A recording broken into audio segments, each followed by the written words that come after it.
prove that EM wave transverse in nature. Main point इस पे ध्यान दें, हमें ये प्रूव करना है कि EM वेव या इलेक्ट्रोमैग्नेटिक वेव है उसका नेचर ट्रांसवर्स होता है। अब हो सकता है वो लोग सोच रहे होंगे ये ट्रांसवर्स क्या चीज होती है। पहले हम ट्रांसवर्स नेचर को एक बात समझ लें और लॉन्गिट्यूडनल को समझ लें। वेव्स को हम जनरली टू टाइप से डिवाइड करते हैं, ट्रांसवर्स और लॉन्गिट्यूडनल। ट्रांसवर्स का मतलब समझना, when the particle of the medium vibrate perpendicular to the direction of propagation। अगर x एक्सिस में कोई वेव जा रही है और अगर मीडियम के पार्टिकल y एक्सिस या z एक्सिस में ऑसिलेट कर रहे हैं, वाइब्रेट कर रहे हैं, तो हम इसे कहेंगे ट्रांसवर्स नेचर। लेकिन अगर x में जा रही हो, x में ही वाइब्रेट करें, प्रोपगेट करें, तो ये लॉन्गिट्यूडनल है। तो पहली एक लाइन हम ट्रांसवर्स नेचर को डिफाइन करना चाहेंगे, फिर हम उसको प्रूफ करेंगे। तो फर्स्ट लाइन में लिख लीजिएगा, when the vibrations of particles of medium are perpendicular to the direction of propagation, perpendicular to the direction of propagation of the wave,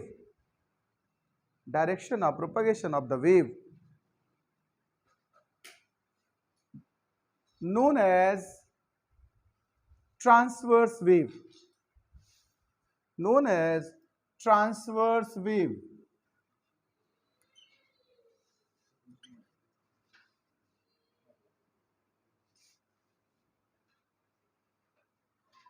अब बहुत आराम से सुनिए और समझिए।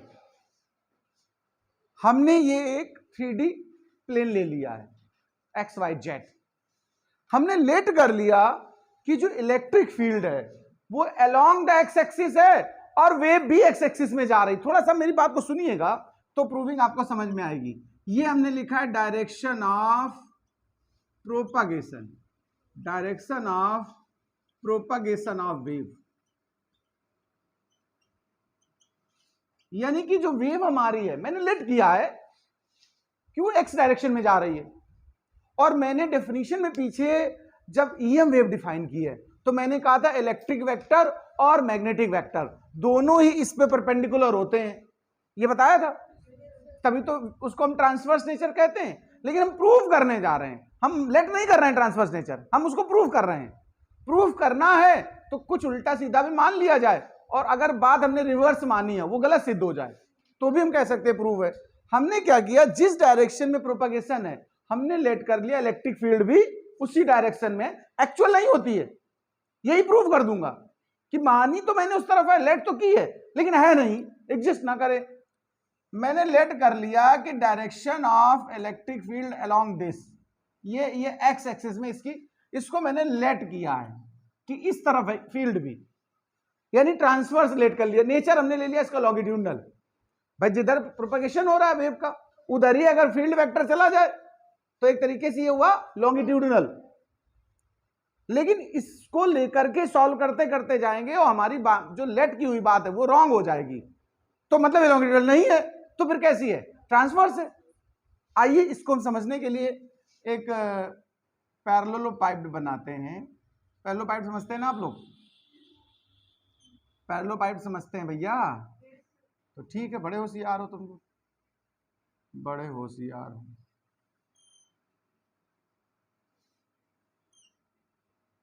एक तरीके से पैरेललोग्राम का 3D शेप है ये, ऐसा मैंने इमेजिन किया हुआ है। इलेक्ट्रिक फील्ड देखो मैंने लेट किया है, तो यहां पर जो फील्ड की डायरेक्शन होगी वो EX होगी अलोंग द एक्स एक्सिस। इधर कोई लेट किया मैंने, और यहां पर दूसरे एंड पे लेट करके लेट कर लो EX डैश। भाई यहां से वहां तक जाने में फील्ड की वैल्यू में थोड़ा बहुत चेंज आया होगा, वेरिएशन आया होगा। एरिया वेक्टर हमेशा ध्यान रखिएगा प्लेन के परपेंडिकुलर बट आउटवर्ड होता है। इसका एरिया वेक्टर इस डायरेक्शन में लेंगे और इसका एरिया वेक्टर इस डायरेक्शन में लेंगे। एरिया चेंज नहीं है क्योंकि पैरेललोग्राम से बनाया है।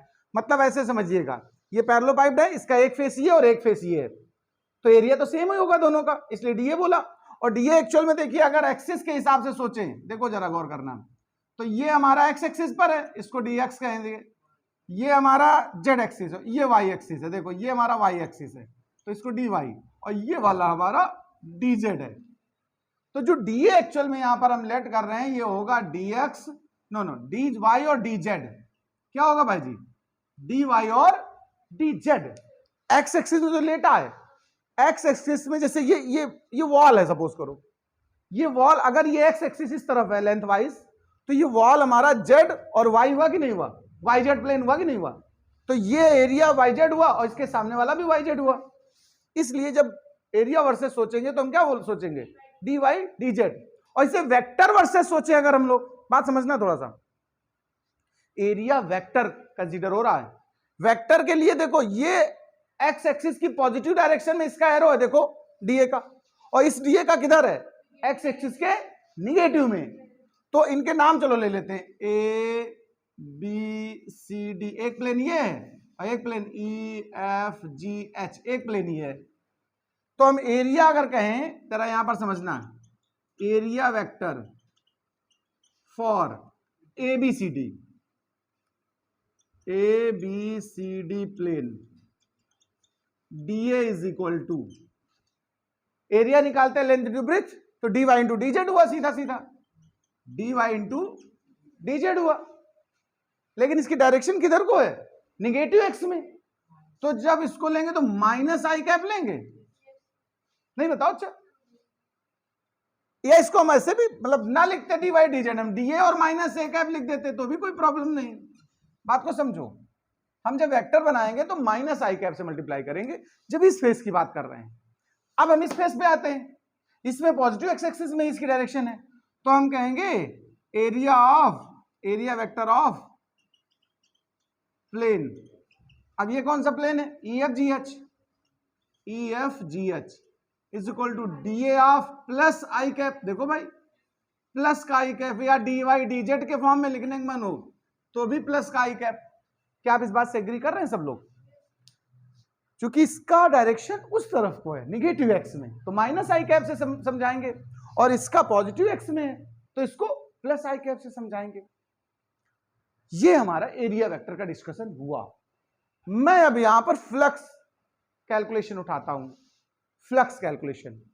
तो एक बात सुनिएगा, इस पूरे पैरेललोपाइप्ड में कोई चार्ज स्टोर नहीं है। देखो क्या इसके अंदर हमने कोई चार्ज इंक्लोज लिया है? तो हम यहां लिखेंगे सिंस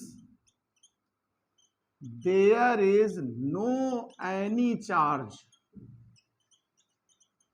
इनक्लोजेस इनसाइड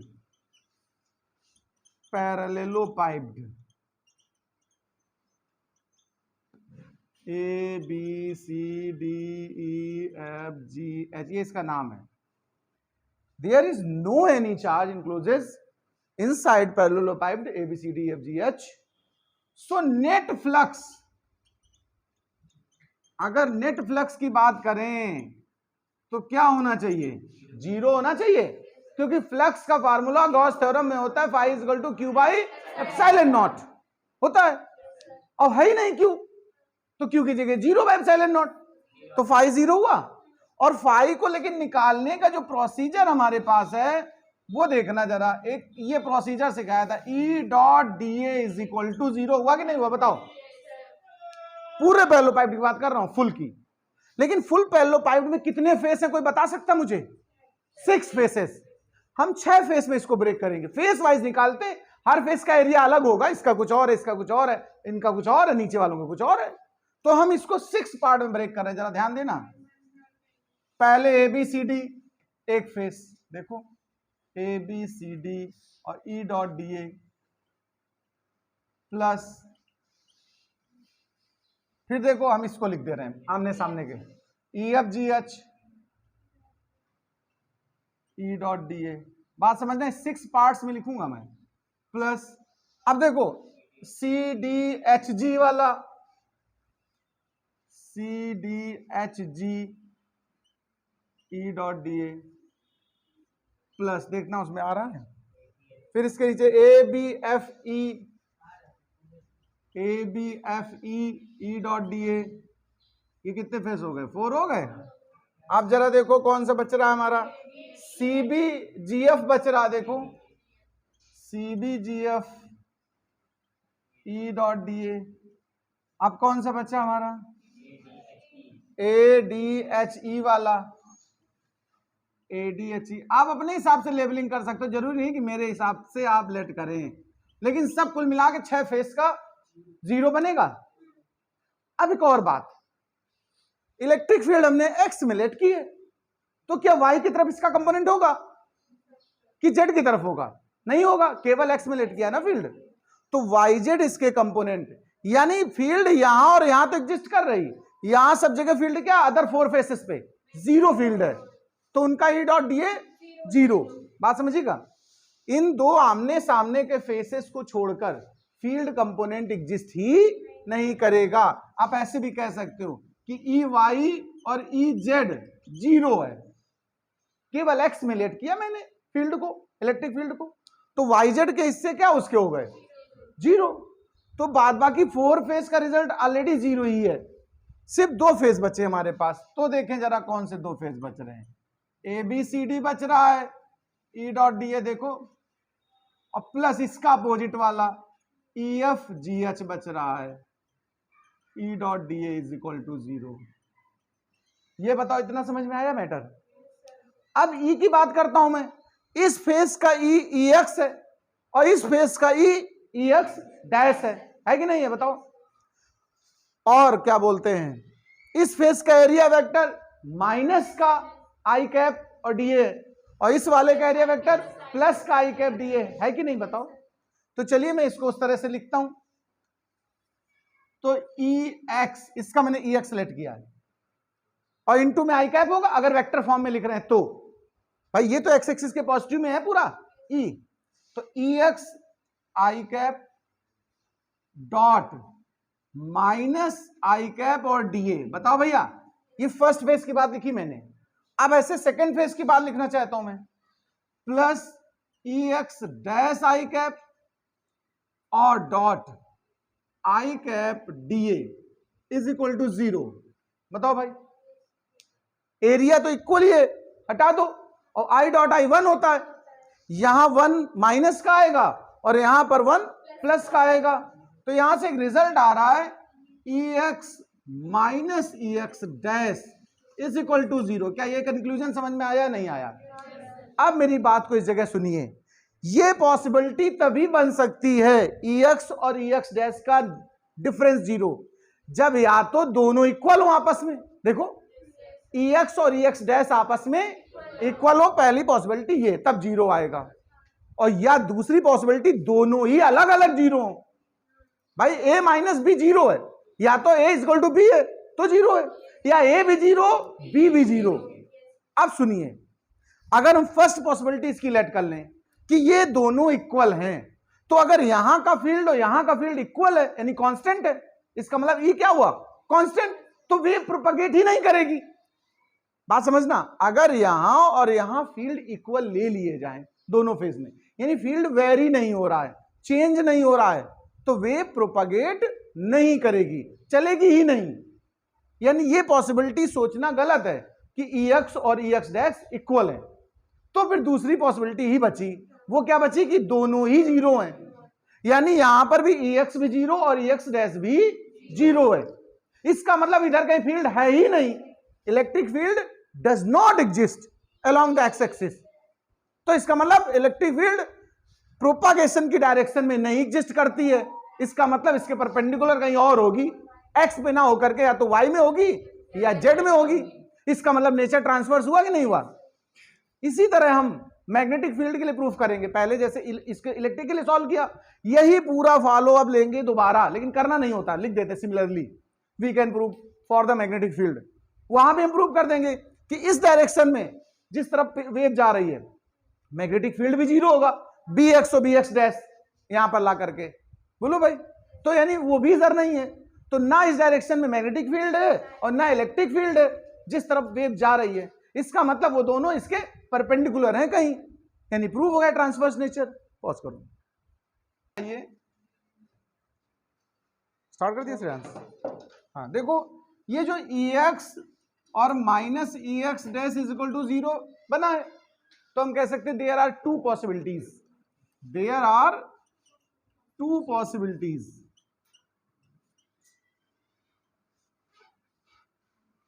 क्या क्या है भाई टू पॉसिबिलिटीज? ये पहली बात करते हैं। Either EX is equal to EX dash, और second possibility EX is equal to 0 and EX dash is equal to 0।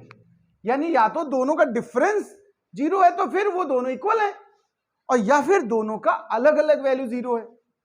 अब फर्स्ट पॉसिबिलिटी की बात करूं, अगर फर्स्ट पॉसिबिलिटी को हम ट्रू लेट करते हैं, when EX is equal to EX dash means electric field is constant, electric field is constant, तभी तो ऐसी सिचुएशन आई होगी। तो मतलब there is no propagation of wave, तो वेव आगे बढ़ेगी नहीं, वहीं रुकी हुई, तभी तो कांस्टेंट है। There is no propagation, there is no propagation of wave, propagation of wave, इसका मतलब सीधा सीधा हुआ जा करके it is not possible, it is not possible. तो ये वाली बात तो गड़बड़ है, ऐसा तो हो ही नहीं सकता है। जब वेव लेट कर रहे हैं वो प्रोपगेट तो करेगी, इसका मतलब सेकेंड पॉसिबिलिटी ही बन रही है। It means hence EX and EX dash both 0, और अगर दोनों 0 हैं, इसका मतलब एक्स एक्सिस में या जिधर direction of propagation of wave है उधर electric field does not exist, means no electric field exist along direction of propagation, along direction of propagation. ऐसे ही हम B के लिए भी प्रूफ कर सकते हैं। सिमिलरली we can prove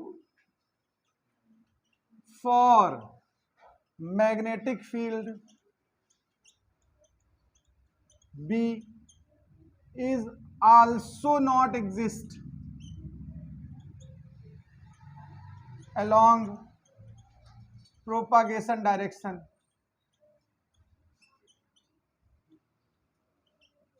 इससे ये पता चला E और B प्रोपगेशन से परपेंडिकुलर है। It means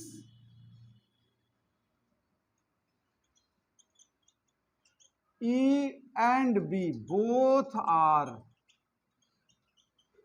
perpendicular to direction of propagation, direction of propagation। So EM wave transverse in nature, transverse in nature. Proof हो गया भाई कि EM वेव ट्रांसवर्स होती है। सौरभ बंद करो।